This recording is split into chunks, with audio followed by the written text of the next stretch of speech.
আপনি যখন একজন সামর্থ্যবান ছিলেন, সে সময় আপনার জন্য বড় বড় মানুষের দীর্ঘ অপেক্ষা।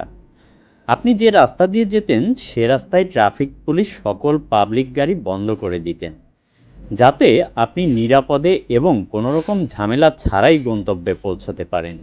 আপনি মিটিংয়ে যাবেন বলে 1 ঘন্টা আগেই সকল মানুষ আপনার জন্য আগে ভাগে গিয়েই অপেক্ষা করেন।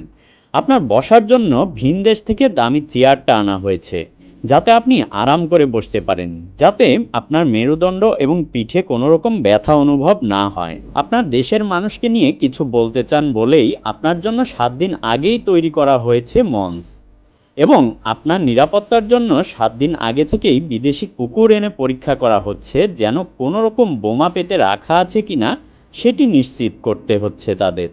আপনার নিরাপত্তার জন্য আগে থেকেই কিছু আইন শৃঙ্খলা বাহিনী প্রস্তুত রাখা হয়েছে, এবং আপনার সাথে কিছু দেহধারী বডিগার্ডও রাখা হয়েছে।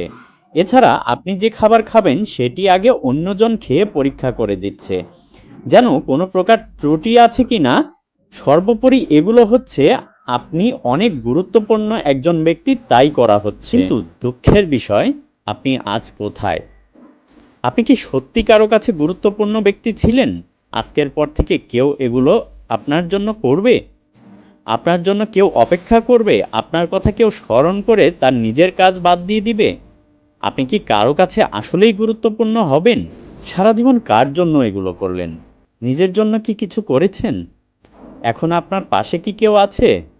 আছে আপনার কোনো নেতাকর্মী বা দেশি বিদেশি কেউ? আপনি আজ একা। আপনার আজ কোনো মূল্য নেই। তাহলে এত কিছু কার জন্য করলেন? এই দুনিয়ায় যা কিছু করেছেন, এখন যেখানে গিয়েছেন সেখানে কি সেগুলোর কোনো মূল্য আছে? সেগুলো কি কোনো কাজে আসবে? হিসাব তো আপনার শুরু হয়ে গিয়েছে। কিন্তু এই হিসাব তো রাজনৈতিক বা অর্থনৈতিক কোনো হিসাব না। এই হিসাব সম্পূর্ণ আপনার নিজের কর্মের। যে আপনাকে এই পৃথিবীতে পাঠিয়েছিল তার দেখানো পথে চলতে, তার কথা মতো চলতে। কিন্তু আপনি কি সত্যিই তার দেখানো পথ অনুসরণ করেছেন? যদি না করে থাকেন, তাহলে আজকে তার কাছে আপনি কি জবাব দিবেন? এটা কি কখনো ভেবে দেখেছেন? আপনি এই পৃথিবীতে থাকতে অনেকের জন্য অনেক কিছু করেছেন, কিন্তু নিজের জন্য কি কিছু করার সময় পাননি? কিন্তু আজ আজ তো আপনার নিজের জন্য কিছু করার সুযোগ নেই। আজ শুধু প্রশ্নের উত্তর দেবার পালা।